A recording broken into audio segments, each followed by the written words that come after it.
দুইটা জিনিস কেউ যদি দোয়াতে না চায়, তিনটা পুরস্কার আল্লাহ তাআলা তাকে দেবেন। সুবহানাল্লাহ। আপনি দোয়াতে দুইটা জিনিস চাইবেন না, তিনটা জিনিস আল্লাহ তাআলা আপনাকে বোনাস দিবেন, পুরস্কার দিবেন, এবং এটা আপনি পাবেনই পাবেন ইনশাআল্লাহ। কিন্তু শর্ত আছে। হাদিসটা কি?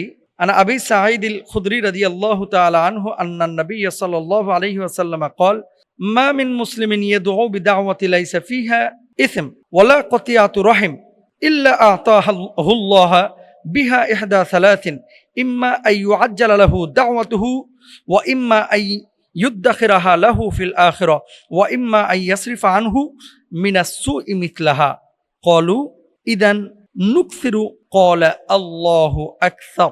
দেখেন, যে কোনো মুসলিম এমন কোনো দোয়া করে যাতে কোনো গুনাহের বিষয় নেই এবং আত্মীয়তার সম্পর্ক ছিন্ন করার বিষয় নেই, আল্লাহ তাআলা তার জন্য তিনটি পুরস্কার ব্যবস্থা করেছেন। এক নম্বর, হয় তার দোয়া দ্রুত কবুল করে দেন। দুই নম্বর, তার জন্য আখিরাতে সঞ্চয় করে রাখেন। তিন নম্বর, অনুরূপ কোনো অকল্যাণ থেকে দূর করে দেন।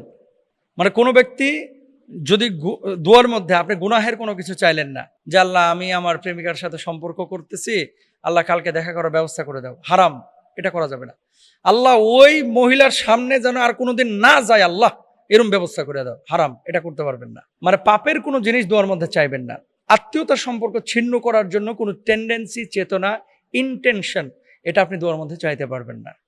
যদি না চান তাহলে আল্লাহ তাআলা তিনটা পুরস্কার দেবেন। এক নম্বর, আপনার দোয়াটা দ্রুত কবুল হবে ইনশাআল্লাহ। দোয়া কবুলের এই মহা পুরস্কার তাদেরকে আল্লাহ তাআলা দেবেন যারা ওই দুইটা জিনিস না চাচ্ছেন। এরপরে দুই নম্বর কি বললাম? অথবা তার জন্য আখিরাতে সঞ্চয় করে রাখবেন। আপনি যে দোয়াটা করছেন হয়তোবা দুনিয়াতে দিচ্ছে না, কিন্তু এটা আল্লাহ তাআলা আখিরাতে আপনাকে দেবেন, যেই জিনিসটা আপনি চেয়েছেন।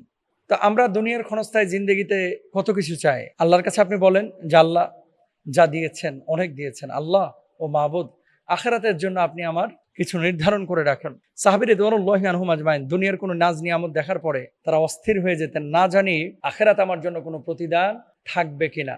কিন্তু আমরা সব দুনিয়ায় চাই না, কিছু দোয়া আখিরাতের জন্য রেখে দেন, আল্লাহর কাছে বলেন যে আল্লাহ এটার প্রতিদান আমি আল্লাহ আপনার কাছে চাই আখিরাতে। আর তিন নম্বর হচ্ছে, অনুরূপ কোনো অকল্যাণ তার থেকে দূর করে দেন, অর্থাৎ পাপ থেকে আল্লাহ তাআলা তাকে হেফাজত করেন। আত্মীয়তার সম্পর্ক, হিংসা, বিদ্বেষ, আল্লাহ সুবহানাহু ওয়া তাআলা এগুলো থেকে ওই ব্যক্তিকে হেফাজত করবেন। তাহলে দোয়ার ক্ষেত্রে এই বিষয়গুলো খেয়াল করতে হবে এবং দরুদ শরীফ পড়ে আল্লাহর কাছে আমার নবীর প্রতি একবার দরুদ পড়বেন। আল্লাহুম্মা সাল্লি আলা মুহাম্মাদি ওয়া আলা আলি মুহাম্মাদ কামা সাল্লাইতা আলা ইব্রাহিম ওয়া আলা আলি ইব্রাহিম ইন্নাকা হামিদুম মাজিদ। আল্লাহুম্মা বারিক আলা মুহাম্মাদি ওয়া আলা আলি মুহাম্মাদ কামা বারাকতা আলা ইব্রাহিম ওয়া আলা আলি ইব্রাহিম ইন্নাকা হামিদুম মাজিদ। এইভাবে দরুদ শরীফটা পড়ে হৃদয়টাকে একবার আল্লাহর দিকে মাইল করে দেন, চোখ দুটাকে বন্ধ করেন। আল্লাহ এমন কিছু আপনি আমাকে দেন আল্লাহ, যেটা আমার জীবনের জন্য, আমার দুনিয়ার জন্য, আমার আখিরাতের জন্য কল্যাণকর হবে। আল্লাহর কাছে যদি এইভাবে ডাকেন, আল্লাহর কাছে যদি এইভাবে বলেন, ডাকার মতো ডাকলে আল্লাহ শুনবেন, বলার মতো বললে আল্লাহ অবশ্যই আপনার ডাকে সাড়া দেবেন। কিন্তু আমরা বলতে পারি না, আমরা ডাকতে পারি না, কিভাবে বললে আল্লাহ রাজি খুশি হন সেটাও আমরা বুঝি না। তো এই জিনিসগুলো খেয়াল করেন, দুইটা জিনিস দোয়ার মধ্যে চাইবেন না, তিনটা পুরস্কার আল্লাহ তাআলা আপনার জন্য ব্যবস্থা করবেন ইনশাআল্লাহ। আল্লাহ বুঝদান করুন।